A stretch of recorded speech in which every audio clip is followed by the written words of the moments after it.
आज तुम्ही बघितलं तर काँग्रेस हा बीजेपी मध्ये आला, चिन्ह बदललं, माणसं बदलली नाहीये. अहो आम्ही गरीब माणसं आहोत, नाही देऊ शकत आम्ही 1-1 रुपया जमा केला, आमच्याकडे 2 नंबरची कमाई नाहीये. SRTM पासून 8 दिवस पाईपलाईन बंद होती, त्यावेळेस त्यांना घरोघरी रात्री 2-2 वाजता लोकांच्या घरी जाऊन पाणी देत. दिलीप सिंग सोडी महाराज बघितले तुम्ही, 5-3 टर्म राहिलेला हा माणूस नगरसेवक आहे, आज त्यांचं तिकीट काढलं. अरे चला आपली निवडणूक लागली, उचला सतरंजा. की प्रशांतांना 9 मध्ये होते, 9 मध्ये इच्छुक होते, परंतु त्यांना त्यांचं घर 9 मध्ये असताना देखील 4 मध्ये टाकण्यात आलं.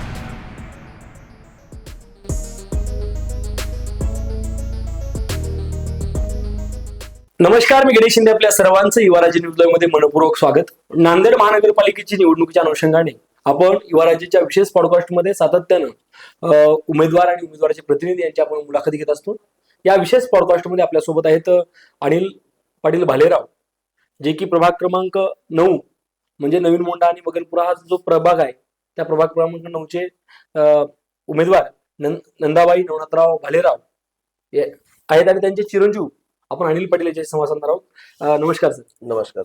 अनिल पाटलाची एकंदरीत ओळख करून द्यायची म्हटलं तर सामाजिक, शैक्षणिक आणि युवकांसाठी एक चांगलं आदर्श व्यक्तिमत्व म्हणून त्यांची एक चांगली ओळख आहे. त्यांच्या आपण संवाद साधणार आहोत. अनिल पाटील, सातत्यानं आपण या प्रचाराच्या माध्यमातून सातत्यानं जनतेपर्यंत फिरत आहात. गेली एक 10-1 दिवसाला सातत्यानं पायाला भिंगरी बांधलीच तुम्ही आणि तुमचा पक्ष सातत्यानं काम करतोय. एकंदरीत ही निवडणूक तुमची पहिलीच आहे. ओके. आणि या निवडणुकीत फिरत असताना, जनतेपर्यंत आपण जात असताना लोकांकडून काय प्रतिक्रिया येतात, कसा प्रतिसाद मिळतो, काय सांगाल? सर, तुम्ही जसं सांगताय तसं आपण 10 दिवस झालं नाही तर मागील 9 वर्ष झालं आपण या प्रभागामध्ये काम करतोय. आणि 9 वर्ष झालं या प्रभागामध्ये काम करता वेळेस प्रत्येकाच्या अडीअडचणीला धावून जाणारा आहोत आपण. जसं तुम्ही बघत असाल तर माझ्या आईचं प्रतिनिधित्व माझा मोठा भाऊ करतो, सुनील नवनाथराव भालेराव. सो तो होता बीजेपीचा सदस्य होता, बीजेपीचा पदाधिकारी होता. तो बीजेपी कडून आपल्या अजेंडा मानत होता, पण त्यांना ठीक आहे, आता तो आम्ही शिवसेनेतून बीजेपीने आम्हाला नाकारल्यामुळे आम्हाला आज शिवसेनेचं काम करावं लागतं. आम्ही शिवसेनेकडून उमेदवारी घेतलेली आहे, तर आम्ही 9 वर्षापासून प्रभागामध्ये काम करतोय. आज तुमची कुठली समस्या असू द्या, तुमची ड्रेनेज लाईनची समस्या असू द्या, तुमची नालीची समस्या असू द्या, तुमची पाण्याची समस्या असू द्या, तुमचं लाईटची समस्या असू द्या, लाईटवरचे आपले जे पोल आहेत त्या पोलवरची समस्या असू द्या, कुठलीही समस्या असू द्या, त्या समस्यावर आपण प्रभागातील प्रत्येक कॉलनीमध्ये जाऊन आपण त्या समाजावर, जरी आपण कुठल्या पदावर जरी नसलो तर तिथली समस्या सोडवण्याचा आपण प्रयत्न करतो प्रत्येक प्रभागामध्ये. आज 9 वर्षापासून तेच करतो आपण. आज ना की आपण 10 दिवस आज इलेक्शन आलं म्हणून काम करत आहेत आपण 9 वर्षापासून या प्रभागासाठी काम करतो. 2017च्या इलेक्शनलाही आपण अर्ज केला होता की आपण फॉर्म भरायच्या इच्छित होतो, पण ठीक आहे, काही वरिष्ठाच्या त्यावेळेस बीजेपी मध्ये प्रताप पाटील चिखलीकर होते, त्यांच्या म्हणण्यानुसार आपण त्यांनी सांगितलं सुनील एवढी वेळेस तू थांब, आपण पुढच्या वेळेस तुला ट्राय करू, त्याकरता आपण बसलो होतो. असं नाही की आपण आजचं काम करतो, आपण 9 वर्षापासून सुनील हा माझा मोठा काम करतो आज. नक्कीच सर, बरोबर आहे. म्हणजे फक्त पक्षाचा झेंडा घेऊन आपलं जे जाहीरनामा आहे ते घेऊन म्हणतो तुम्ही. एकंदर पाहायला गेलं, तुम्ही जसं म्हणला 2017ला प्रतापराव त्यावेळेस नांदेड जिल्ह्याचे सर्व अधिकार भाजपचे त्यांच्याकडेच होते. त्यांनी 17ला थांबले, परंतु आता ज्यावेळेस पुन्हा निवडणूक आली त्यावेळेस आता त्यांचे सगळे सूत्र अशोकराव चव्हाण साहेबांकडे गेले. पुन्हा एकदा त्यांना थांबवण्यात आलं. त्यावेळेस देखील तुम्हाला फोन देखील आला होता की थोडं थांबा. चव्हाण साहेब स्वतः तुम्हाला फोन म्हणजे परत आम्ही देखील ऐकले. एकंदरीत अशी काय परिस्थिती झाली की अचानक शेवटच्या दिवशी कुठेतरी एक अर्धा एक तासाखाली तुम्हाला असं म्हणजे भयानक कुठेतरी हे झालं? सर, कसं आहे बघा, बीजेपीचा अजेंडा काय ते तुम्हाला खूप चांगल्या प्रकारे माहिती आहे.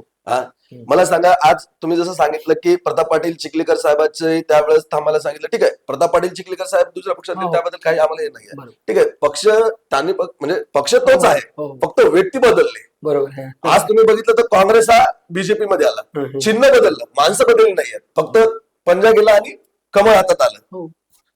माणसं तेच आहेत. पण आज मला सांगा, सुनील आज 9 वर्ष झालं त्याच पक्षाशी एकनिष्ठ आहे, तो काम करतोय पक्षासाठी.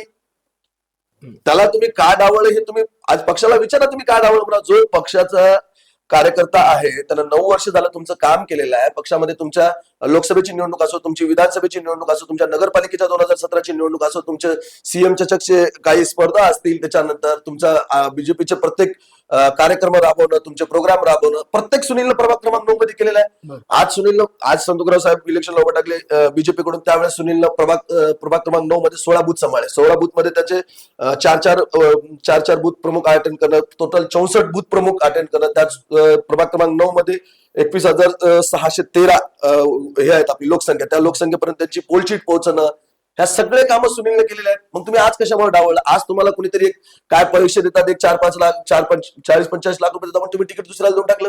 अहो त्यांचं काम बघा तुम्ही पक्षामध्ये काय आहे. तो 6 महिन्याखाली पक्षामध्ये आलेला माणूस आहे तो. आज सुनील 9 वर्षापासून 2011ला दिलीप भाऊ सोबत परिषद, ऍक्च्युली तो 2011 पासून पक्षामध्ये काम करतो. अरे वा. म्हणजे आज जवळपास 15 वर्ष झाली. म्हणजे नांदेडच्या मोठ्या नेत्याच्या अगोदर सुनील भाऊ होते. ज्या वेळेस नांदेडमध्ये कोणी नव्हतंच, बीजेपीचा बरोबर. आमदार खासदार नव्हतं, त्यावेळेस पासून तो काम करतो पक्षामध्ये. आज तुमच्या पक्षामध्ये आमदार खासदार 2 खासदार नांदेडला आहेत तुमचे, आज कितीतरी आमदार आहेत नांदेडमध्ये. मग आज त्याला तुम्ही काय डावलं? तो सामान्य कार्यकर्ता आहे का? त्याच्याजवळ पैसा नाहीये? कोणती गोष्ट कमी आहे? तो एकनिष्ठ आहे, त्याचा गुन्हा झाला काय पक्षासोबत? तोही जाऊ शकला असता दुसऱ्या पक्षासोबत. बरोबर. त्याला काय ऑफर नव्हतं का? नव्हतं असं नाही, 17ला ऑफर होती त्याला दुसऱ्या पक्षाकडून उभं टाक. हा. पण त्याला काय सांगितलं की ठीक आहे, मी पक्षाशी एकनिष्ठ आहे, मला पक्षाकडून उभं टाकायचं नाही. ठीक आहे, पक्षानं मला सांगितलं. संभाजी पाटील निलंगेकर त्यावेळेस आपले पालकमंत्री होते, त्यावेळेस त्यांनी घरी येऊन आपल्याला सांगितलं की सुनील तू यावेळेस थांब, अरे वा. पुढच्या वेळेस काय करू आपण. आजही त्यांचे फोटो मी तुम्हाला दाखवू शकतो, निलंगेकर साहेबांचे लातूरचे. हो. तर ठीक आहे, आपण थांबलो त्यावेळेस काय आहे, बघा त्यांचा मान ठेवून आपल्याला काम होतं. बरोबर. प्रताप पाटील चिखलीकर साहेबांचा आपण मान ठेवला, ते आपल्यासाठी हो. चांगले आहेत. आजही त्यांनी आपल्याला शुभेच्छा देतील ते. बरोबर. पण ठीक आहे, असो तो भाग वेगळा झाला. पण सुनीलला त्यावेळेस डावळलं तुम्ही. मग आजही सुनीलनं 2025ला तुम्हाला मागणी केली, त्यावेळेस तुम्ही सुनीलला डावळण्याचं कारण काय ते सांगा ना. ठीक आहे, सुनील तुम्हाला पैसे देऊ शकत नाही का? अहो आम्ही गरीब माणसं आहोत, नाही देऊ शकत आम्ही. आम्ही 1-1 रुपया जमा केले, आमच्याकडे 2 नंबरची कमाई नाही आहे. आम्ही तर कुठलं सट्टा चालत नाही. आम्ही तुम्ही बघितलं असेल की आम्ही काय चालवतो. हो. आम्ही एक व्यायामशाळा चालवतो, आमचं एक व्यायाम. स्वतःचं ट्रान्सपोर्ट. आम्ही लोकांना सुधारतो, आम्ही लोकांचं व्यसनमुक्त करून त्यांना आम्ही एक चांगल्या वळणाला आणतो. आम्ही हे सांगत नाही की सट्टा खेळा तुम्ही, बाई चला लावा बुकी, असं चालत नाही. आज तुम्ही बघितलं तो उमेदवारी त्यांना दिली तुम्ही. हा काय त्यांचं कार्य काय आहे? तुम्ही 6 महिने झाले त्यांनी इलेक्शनच्या प्रचार तोंडावर आलेले आहेत. आज श्रावण सोमवारपासून त्यांनी काय ते 2-3 भंडारे जॉईन केले. तिथून त्याच्या मागचं कार्य विचारा, बीजेपीचं काय केलं तुम्ही त्यांना. कोणता एखादा बीजेपीचा अजेंडा घेऊन तुम्ही कोणाच्या लोकांच्या घरापर्यंत गेलेत का विचारा तुम्ही. आज तुम्ही प्रभाग क्रमांक 9 मध्येच तुम्ही बरंच काम केलेलं आहे. तुमचे चॅनल प्रभाग क्रमांक 9 मध्येच आहे तुमचं ऑफिस. तुम्ही आजपर्यंत कधी तुम्ही मला एक गोष्ट सांगा, माझं सोडा, तुम्ही कधी न्यूज लावली का बीजेपीची त्यांची? हा, पण तुम्ही आज बघा, तुम्ही कुठल्याही पेपरला बघा बीजेपीची न्यूज, आपल्या आहे प्रजावणीला बघा, तुम्ही लोकमतला बघा, कुठल्याही पेपरला बघा, सुनीलनं बीजेपीचं या साली काम केलेलं आहे. प्रत्येक मी तुम्हाला देऊ शकतो प्रूफ. तसं तुम्ही प्रूफ द्या पुढच्याकडून, दाखवा तुम्ही की बीजेपीचं काम केलेलं आहे म्हणून. सुनील भाईचे आम्ही बरेच काम सामाजिक तुम्ही उपक्रम काम केले. पण माझं म्हणणं काय आहे की ज्यांना तुम्ही आज दिले तिकीट, बरोबर. त्यांना तुम्ही विचारा ना, दाखवा ना, प्रूफ असतात ना, पेपरचे कात्रण वगैरे तर असतील. तुम्ही बीजेपीचं काम केलेलं या गोष्टीचं तुमच्याकडे दाखवा ना, कात्रण कुठले आहेत ते तुम्ही दाखवा, बीजेपीसाठी काय काम केले ते. तुम्हाला कशाच्या आधारावर दिलं तिकीट हे सामान्य माणसाला कळू शकतो. 5वीच्या पोरातला जरी विचारलं तरी कळू शकते की बा याच्याजवळ काय नव्हतं, यानं काम केलं म्हणजे ऑब्व्हियसली काहीतरी देवाणघेवाण झाली तेव्हाच यांना तिकीट दिलं. देवाणघेवाण झाल्याशिवाय. हा, मग आता सध्या जर आपण पाहिलं की निष्ठेपेक्षा पैशाला महत्व देणारा भाजप झाला असं म्हणायचं. आज लोकमत हा पेज बातमी तीच लावलेली आहे. लोकमत सारख्या पेपरला जर दखल घेतली तर मला सांगा, सामान्य माणसं आहोत आम्ही तर. लोकमत सारख्या पेपरवर दखल घेतली त्या गोष्टीपेक्षा. निष्ठेपेक्षा पैसा. हा, तुम्ही बघितलं 2 दिवसाखाली लोकमतच्या पेपरला हाफ पेज बातमी होती. हो. आज त्यांच्या नजरेमध्ये आले तर आम्ही तर सामान्य माणसं आहे तो. आणि प्रभाग क्रमांक 9च्या जनतेला हे हमखास लक्षात आलेलं आहे आणि त्याचा रिझल्ट त्यांनी 15 तारखेला दाखवून देतील. आणि मायबाप जनता जी आहे, जरी पक्षाने जरी सुनीलला डावळलं तर मायबाप जनता त्याला डावळणार नाही. नक्कीच. कारण आज जर तुम्ही बघितलं तर त्याचं काम, मी आज त्याचा भाऊ आहे या अर्थानं, तर मला आज एवढी त्याच्यामध्ये तळतळ आहे बरोबर. की माझ्या भावाचं वय आज जर बघितलं तुम्ही 37-38 वर्ष आहे, तो वयाच्या आज 17-18 वर्षापासून काम करतोय त्या पक्षामध्ये. बरोबर. आज त्याचं काम होतं का नाही त्याला आज त्यांना तिकीट द्यायचं? काय चूक आहे त्याची? होत नाही एकनिष्ठ राहिली ही चूक आहे त्याची. हा, त्याचा जो पैसा नाही ही चूक आहे. काय चूक आहे? त्याचा जनसंपर्क चांगला आहे. त्यानं आज तुम्हाला दाखवतो मी त्यानं रात्री बेरात्री जाऊन लोकांच्या घरी पाणी दिलं. जेव्हा SRTM पासून 8 दिवस पाईपलाईन बंद होती त्यावेळेस त्यानं घरोघरी रात्री 2-2 वाजता लोकांच्या घरी जाऊन पाणी दिलं. बाबा पाणी आलं, चला ठीक आहे. त्यावेळेस टँकरचं शॉर्टेज होत आलं. माझ्या घरी ट्रान्सपोर्टचा व्यवसाय, मी माझ्या गाडीमध्ये 5-5 हजारच्या लिटरच्या टाक्या टाकून आम्ही लोकांच्या घरापर्यंत पाणी पोहोचलं. ठीक आहे, इथं टँकरला लाईन होती, आम्ही आमच्या शेतातून पाणी एरीचं जाऊन आणून लोकांना वाटलं. ही आमची चूक झाली का? आम्ही पक्षाशी एकनिष्ठ राहिलो. आम्ही बीजेपीच्या लेवल, आता बघा सुनील भालेराव पाटील बीजेपी पदाधिकाऱ्याचं ज्याचं जे पद आहे ते टाकून त्यानं पाणी वाटप केलं, ना की त्यानं स्वतःचं नाव वापरलं. तर एवढं असू नये, तुम्ही जर पक्षाकडून डावळत असेल तर काय अर्थ राहिले त्या गोष्टीला? पाहायला गेलं तर बीजेपीनं चैतन्य बापूंनी अशी आम्ही देखील लावली होती किंवा ज्या माणसाने भाजपा नांदेडमध्ये उभा केली त्यांना देखील कुठेतरी मुलाखत द्यावी लागते आणि पक्षानं तिकीट देखील टाळली. अशीच आपली देखील गत झाली. अहो मला सांगा, आज चैतन्य बापू देशमुख नावाला चैतन्य बापू देशमुख झालं, शीतल कंडील झालं, यांनी बीजेपी उभं टाकलेली. आज दिलीप सिंग सोडी महाराज बघितले तुम्ही, 5-3 टर्म राहिलेला माणूस नगरसेवक, आज त्यांचं तिकीट काढलं. का काढलं तुम्ही विचारा ना बीजेपीला. आज तुम्ही सामान्य जनतेकडून तुम्ही सवाल करू शकता त्यांना, पण लोक आज त्यांना कोणी विचारत नाहीयेत त्या गोष्टी, काहीच विचारत नाही. आज तुम्ही सांगा, जे काय मला बघा, मी काय एवढा मोठा नेता नाही आहे की मी राजकारणी बॅकग्राऊंड आहे, मी एक उद्योजक आहे, मी छोटा उद्योजक आहे. मला त्या गोष्टी बद्दल मला फक्त एवढं कळतं की माझ्या भावावर तुम्ही अन्याय काय केला, माझा भाऊ कुठं कमी पडला तुम्हाला. आज काय कमी होतं त्याच्याकडे? त्याचा जनसंपर्क चांगला होता, त्यानं पक्षाशी एकनिष्ठ होतं, त्यानं आज प्रत्येक घरामध्ये पोलचीट वाटायचा कार्यक्रम केला, सगळ्या गेला, सगळं चांगलं होतं. मग माझ्या भावाचं काम एवढंच होतं का? मी सुनील निवडणूक लागली, चल उचल सतरंजा, एवढं काम होतं का माझ्या भावाचं? नक्की युवकांना आता काय घ्यायला पाहिजे सर? काय घ्यायला पाहिजे? आज तुम्ही बघा प्रत्येक जण, अरे चला आपली निवडणूक लागली, उचला सतरंजा. अरे तेवढं काम करू नका ना, त्याला द्या ना त्याच्या त्यांना एवढा दिवस झाला काम करायला, त्याला काहीतरी द्या तुमच्या पक्षाकडून. नक्की सर, त्यासोबत तुम्ही भाजपवर आरोप करताय, परंतु त्यानंतर तुमचं तिकीट ज्यावेळेस तुम्हाला मिळालं, तुम्हाला कळाल्यानंतर तुम्ही तात्काळ शिवसेनेकडे जाण्याचा निर्णय कसा? नाही, तात्काळ म्हणण्यापेक्षा बघा, अगोदरच आमच्या कानावर ही गोष्ट होती की तिकिटाची देवाणघेवाण ही पैशाच्या आधारावर होते. त्यासाठी जो आमचे आमदार साहेब आहेत बालाजी कल्याण, ते आमचे मामा पडतात, बरं, ते आमचे पाहुणे बी आहेत. आम्ही मामाला जाऊन हात जोडणी केली की मामा आम्हाला सांभाळून घ्या, बीजेपीने आम्हाला हे केलंय. हालाकी मामाकडे आम्ही अगोदरच जायला पाहिजे होतं, पण सुनील हा बीजेपीशी एकनिष्ठ होता म्हणून तो गेला नाही. बरं. मामाला अगोदरही त्याला हे दिली होती की मग तू ये सुनील, पण ठीक आहे, तो बीजेपीशी एकनिष्ठ राहिला, बीजेपीने त्याला दिलं नाही, तो भाग वेगळा झाला. पण मामाने आम्हाला पदरात घेतलं, नक्कीच आम्ही त्याला न्याय देऊया. बालाजी कल्याणच्या मामाने आम्हाला पदरात घेतलं, बस. नक्कीच सर, चांगलं काम करणाऱ्या माणसाला शेवटी काही ना काही मिळतं, आणि जर आपली माणसं ज्यावेळेस दखल घेतात त्यावेळेस बाहेरचं तर घेणारच आहे, हे ठरलेलं आहे. त्यासोबत आपण प्रभागात आज फिरत असताना एकंदरीत जी काही पहिली जी भाजपाची ज्यावेळेस काँग्रेसकडून निवडून आली होती ते भाजपात असं लक्षात येतं. त्यांनी विकास केलाय काय? आज परिस्थिती कशी आहे? कोणत्या कोणत्या गावापासून आपला भाग वंचित आहे असं आपल्याला वाटतं? सर हे बघा, आता तुम्ही जसं बोलताय विकास केलाय का, जर त्यांनी विकास जर केला असता तर आज आमच्यासारख्याला निवडणूक लढवायचं काम पडलं असतं काय? आमच्या धंदे सेट आहेत, आम्ही आमचे उद्योजक आहेत माणसं, आम्ही आमचे सेट आहेत. पण जेव्हा सुनील एक काम करतो, सुनीलची एक तळमळ असते की ठीक पलाण्याच्या घरी लाईट नाही आहे, पलाण्याच्या घरी पाणी शिरलं. आज तुम्ही बघितलं, आज महिना 2 महिन्याखाली आपल्या सप्टेंबर महिन्यामध्ये पाणी साचलं होतं. आज लोकांच्या घरी, लोकांचं सोडा, माझ्या घरामध्ये डोक्याच्या गुडघ्या एवढं पाणी होतं. आज किती पाणी होतं? आज कोणता बरं ठीक आहे, नगरसेवक कोणता जाऊन किती घराच्या पोस्ट व्हायरल झाल्या सांगा बरं. तुम्ही बघितलं का एखाद्या नगरसेवकाची की त्या घरामध्ये गेला आणि त्यानं फोटो टाकला? इच्छुक भावी नगरसेवकाचे फोटो आले, पण जो रनिंग नगरसेवक आहे त्याचा कोणाचा फोटो आला नाही. तुम्ही हे लक्षात करा. हा, मग गेलो त्याच्या घरामध्ये, त्याला हे केलं. आज कल्याणकर साहेबांमुळे प्रत्येक घराला 10,000 रुपये त्यांनी सांगून सुनीलला फोन लावला, मामा असं असं झालंय, आमच्या घरामध्ये गलीतल्या लोकांचं पाणी गेलंय, तर मामा आपल्याला इथं काहीतरी करावं लागेल. तेव्हा कल्याणकर साहेबांना फोन करून सांगितलं की नगरपालिकेच्या लोकांना सर्व्हे करून घ्या, त्यांना 10,000 रुपये मिळून दिले. हे कल्याणकर बाबांना काम केलं. भले आम्ही दुसऱ्या पक्षात असतो तरी बाबांना आमच्यासाठी हे काम केलं, बालाजी कल्याणकर बाबांना. आणि आज तुम्ही जर बघितलं की समजा ठीक आहे, आता मेन रोड आपल्या ऑफिसच्या बाजूचा आनंदनगर टू महादेव, हा रोड कोणी केला? आमदार बालाजी कल्याणकर साहेबांनी. भाजपाने केला नाही? भाजपानं कुठून केला? नगरपालिकेच्या माध्यमातून आमदार फंडातून केलाय. तुम्ही विचारा आज मी. त्याच्यानंतर तुम्ही बघितलं असेल आपला शंकरराव चव्हाण टू आपला भाग्यनगरचा रोड, तोही कल्याणकर साहेबाच्या याच्यातून आहे. त्याच्यानंतर राजश्री तो हा रोड बघितला आपला आनंदनगरचा छोटा चौकातला रोड, तोही कल्याणकर साहेबाच्या फंडातून आहे. आज कुठला रोड नाही हो कल्याण? आज बघितलं तुम्ही महात्मा आपले टू आनंदनगरचा छोटा चौक, ते कल्याणकर साहेबाच्या फंडामधला आहे. माझ्या घरातला रोड, घरासमोरचा रोड कल्याणकर साहेबांना नारळ फोडलेला आहे. स्वामी समर्थाचा रोड कल्याणकर साहेबांना नारळ फोडलेला आहे. आज तुम्ही सांगा ना कुठला रोड कुठला केला? आज तुम्ही इलेक्शन आले म्हणून आज तुम्ही नारळ फोडता आणि त्यांचं श्रेय लाटून जर घेत असाल तर काय अर्थ राहिले त्या गोष्टीला? अहो, त्या माणसानं काम केलंय आणि आम्ही स्वतः ठीक आहे, आमचं आहे मार्केट, जनसंपर्क आहे, तो मार्ग वेगळा झाला, पण आम्ही आज त्या माणसानं काम केलं, त्या माणसाच्या हाताला धरून आम्ही उभं टाकलो आणि त्या माणसाच्या हात बळकट करण्यासाठी आम्हाला आज निवडणुकीला कुठेतरी मायबाप जनतेने निवडून द्यावं. नक्कीच सर, तुम्ही काम करत असताना राजकीय क्षेत्रातून तू काम केलंच तुम्ही, त्यासोबतच तुम्ही तिघेही भाऊ खूप चांगल्या प्रकारचं काम करताय, अनिल सुने आणि पिंटू भैया. आणि एकंदरीत तुमच्या माध्यमातून राजकीय सोडून द्या, परंतु राजकीयच्या पलीकडे जाऊन कुठेतरी सामाजिक बांधिलकी जपली पाहिजे. समाजाचं कुठे आपण देणं लागतो, आपल्याकडे 4 रुपयानंतर आपण समाजाची काही केलं पाहिजे.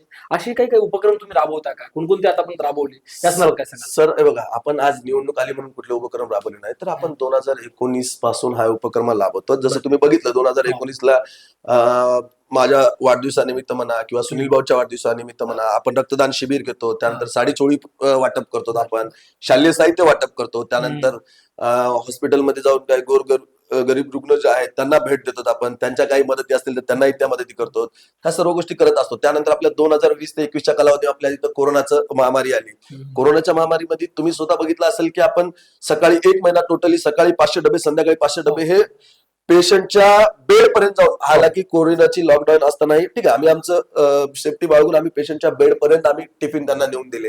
हे तुमच्या चॅनल तर तुम्ही न्यूज लावली, मी स्वतः 9 टीव्हीने न्यूज घेतली, आयपीएल लोकमतने न्यूज लावली, स्पॉट लागतो, तुम्ही स्वतः स्पॉटला बघितलं येऊन. आपण नवीन मोठ्यामध्ये ते करू लागलो टिफिन पॅकिंग आणि एकदम उत्कृष्ट प्रकारचं जेवण आपण दिलेलं आहे. सो 1 महिना सकाळी 500 संध्याकाळी 500 ते झालं. त्यानंतर प्रत्येक आज तुम्ही प्रभागामध्ये जसं आपण काल एक खोब्रागडनगर 1 खोब्रागडनगर 2 झालं कुठल्या जवळपासच्या एरियामध्ये विचारा त्यांच्या वाढदिवसानिमित्त ते साडीचोळी वाटप करतो आपण. पण ठीक आहे तो सोडा भाग वेगळा.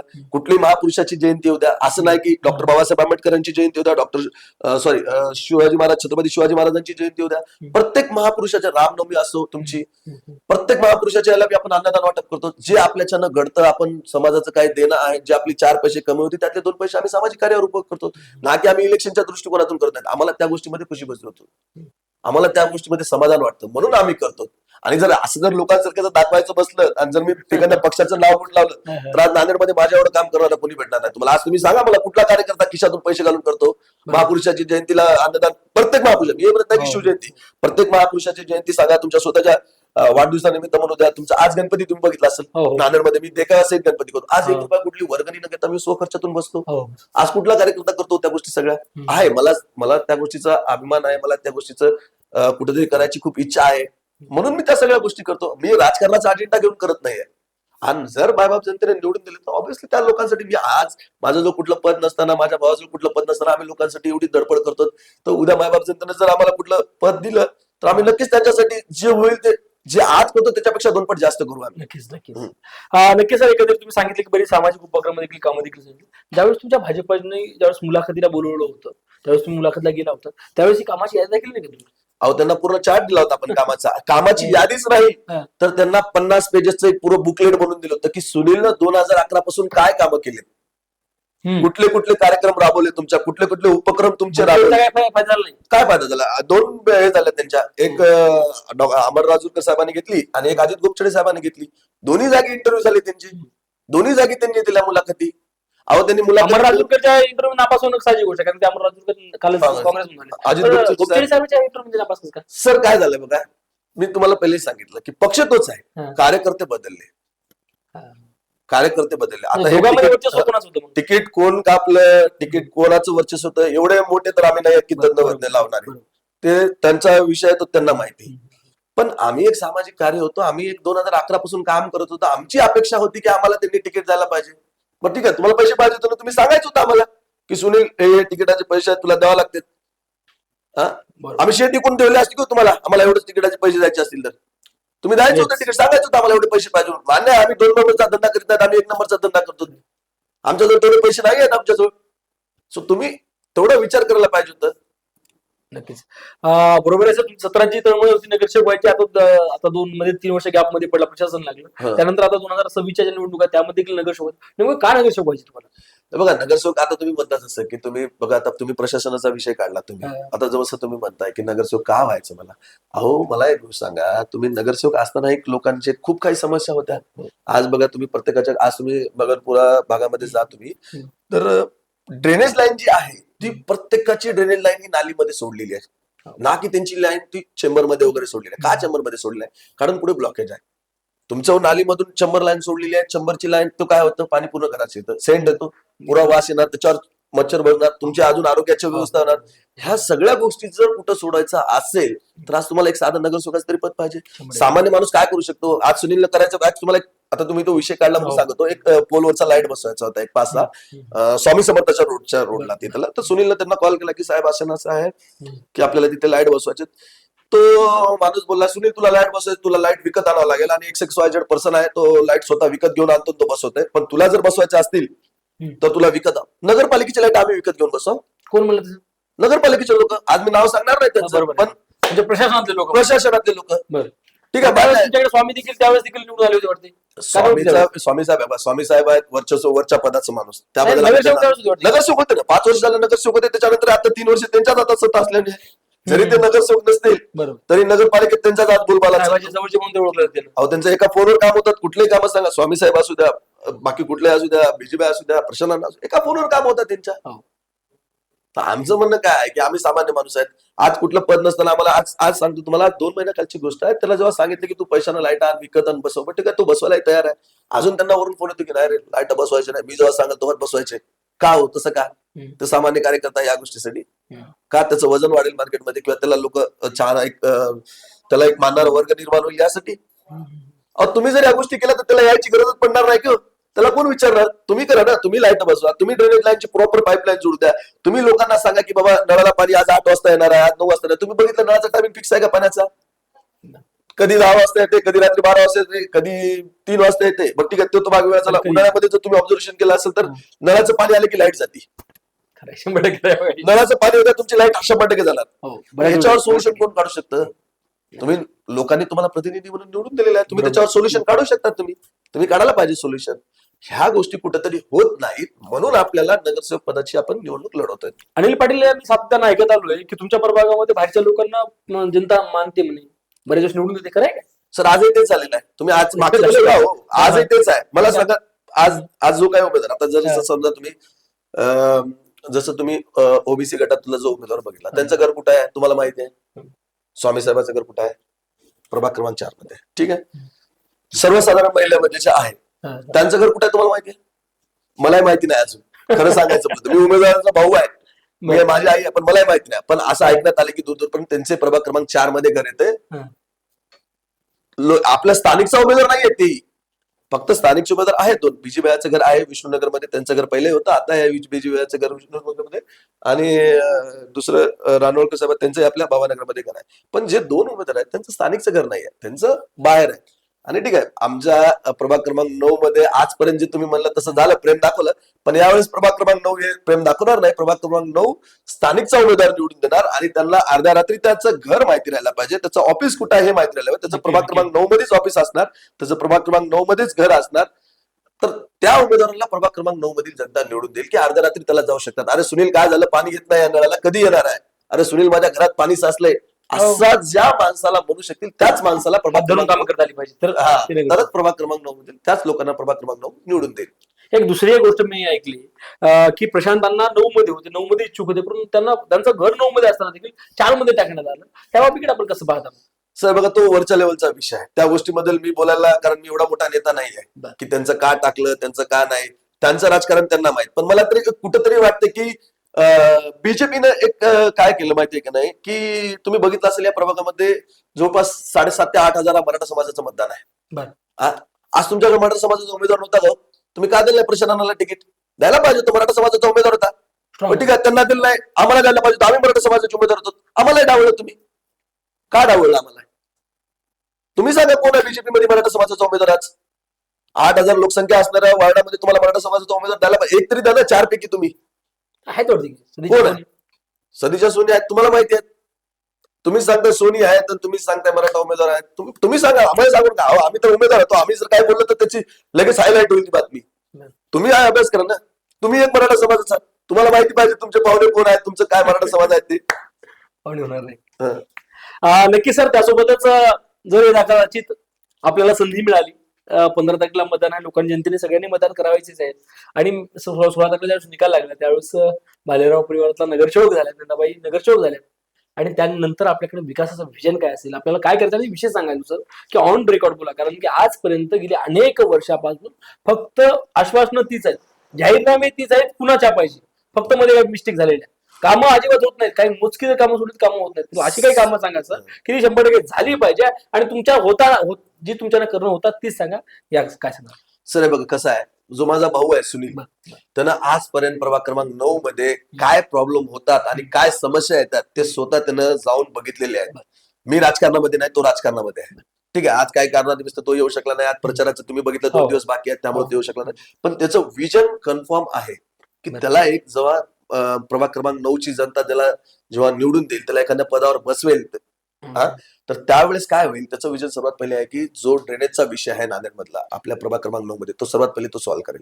त्याच्यानंतर नालीचा विषय बघितला तुम्ही मगनपुराच्या बॅक साईडला जर बघितलं तर तिथं काही गल्लीमध्ये तिथं नालीचं हेच नाहीये, डायरेक्ट ड्रेनेज आहे. पाणी जर जेव्हा पाऊस पडतो तर पाणी जाणार कुठं? तुमच्या वार्डामध्ये नाली नसेल तर पाणी जाणार कुठं? तो लोकांच्या घरामध्ये घुसणार पाणी. सो तो एक विषय आहे. त्याच्यानंतर ड्रेनेज लाईनचा जो विषय आहे तो सर्वात पहिले, ऍक्च्युअली ड्रेनेज लाईन टाकलेली आहे पण ती कुठेतरी समोर ब्लॉक आहे, तिला कनेक्शन दिलेली नाही आहेत कुठेतरी समोर बालाजी मंदिरच्या साईडला. तर ते कनेक्शन जोडून घेणं, प्रॉपर लोकांच्या व्यवस्थित नाले जोडून देणं. दुसरी गोष्ट एक, जेव्हा एवढा मोठा पाऊस पडतो त्यावेळेस लोकांच्या घरात पाणी जातं, तर ते पाणी कसं रोखता येईल आपल्याला.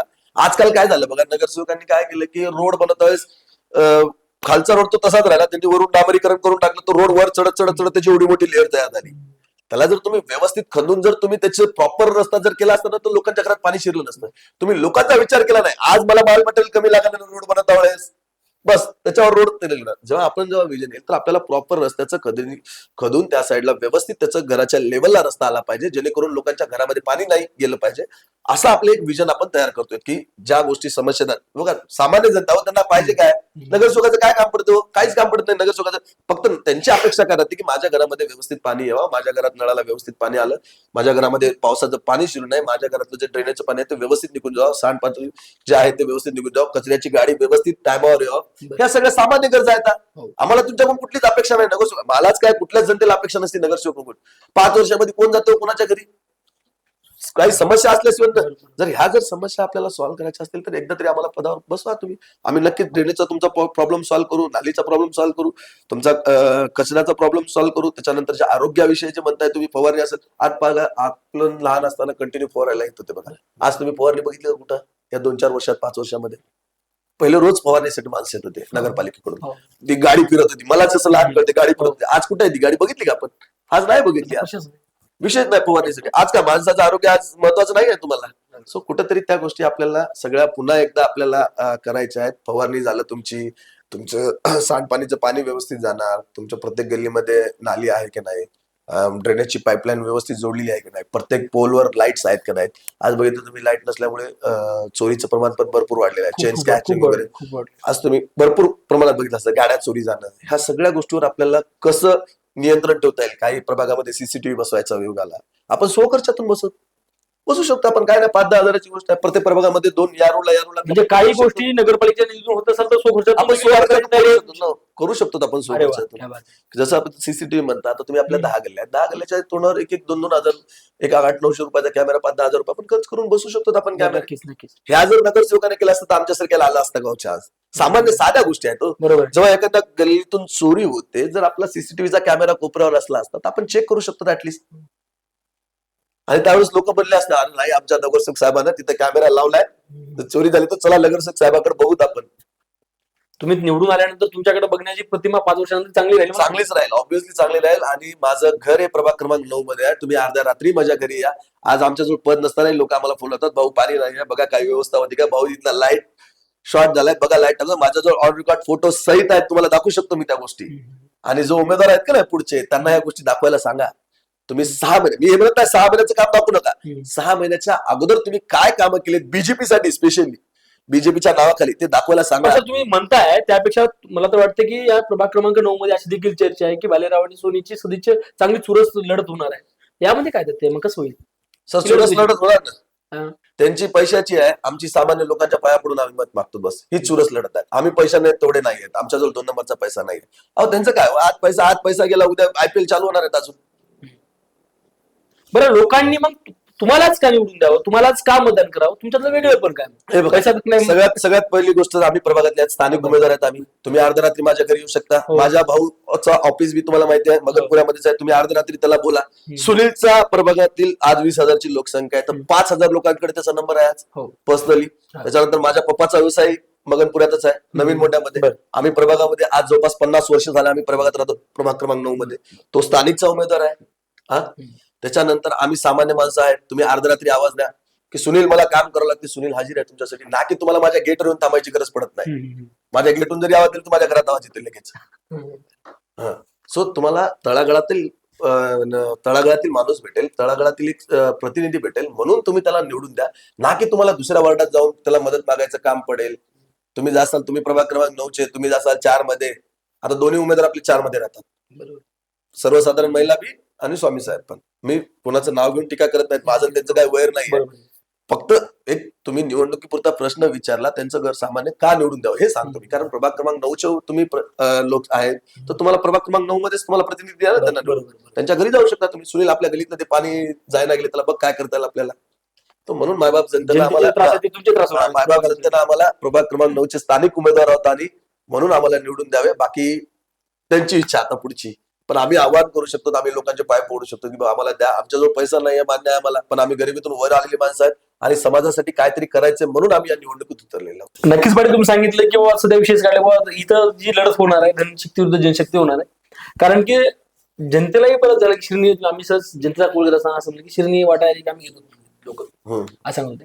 मग आता जसं ज्या अनेक पक्षाचे पाऊस पडणार तसं तुमच्या पक्षाचा पाऊस पडणार आहे का? नाही, आमच्या पक्षाचा पाऊस पडणार नाही. आमच्या पक्षाचं आम्ही बालाजी कल्याणकर साहेबांना जे कामं केले त्या कामाची परतफेड द्या, फक्त आम्हाला निवडून द्या, आम्ही एवढंच बोलणार. आमच्याजवळ पैसा आम्ही वाटणार नाही, आमच्याजवळ पैसा एवढा नाही आहे की आमची एक नंबरची कमाई आहे. पाऊस पडणार असं नाही म्हणत नाही, पडणार एका वेळेला 2,000 नाही 3,000 देणार एका मताला, जाऊ द्या ना. आम्ही तसं नाही करणार. आम्ही मायबाप जनतेला हात जोडणार, आम्ही मायबाप जनतेला आशीर्वाद घेणार. फक्त बस आमच्याकडून एवढीच आम्ही करू शकतो. खरंच हे जे गोष्टी चर्चा झालेली खूप काही बऱ्याच गोष्टी आल्या त्यावर कुठेतरी निवडणूक आयोगाने देखील बंधन आणणं गरजेचं आहे. काय वाटतं? आणायला पाहिजे. अहो, निवडणूक आयोग कोणाच्या हातात आहे तुम्हाला माहिती आहे, मलाही माहिती आहे. आपण दोघे एवढे मोठे नाहीत की निवडणूक आयोगापर्यंतची चर्चा करायला. नक्कीच या गोष्टीची निवडणूक आयोगाने देखील दखल करणं गरजेचं आहे, कारण की पुढ्यावर चांगली चर्चा देखील होत आहे. कारण की या गोष्टीवर बंधन आली पाहिजे, कारण की अनेक निवडणुका अशाच होतात. त्यामुळं अनेक वेळा सामान्य माणसाला, सामान्य कार्यकर्त्याला, चांगलं काम करणाऱ्या माणसाला कुठेतरी त्याचं नेतृत्व देखील तयार होत नाही. आज आपल्यासोबत होते अनिल पाटील, त्यांच्याशी आपण संवाद साधलाय.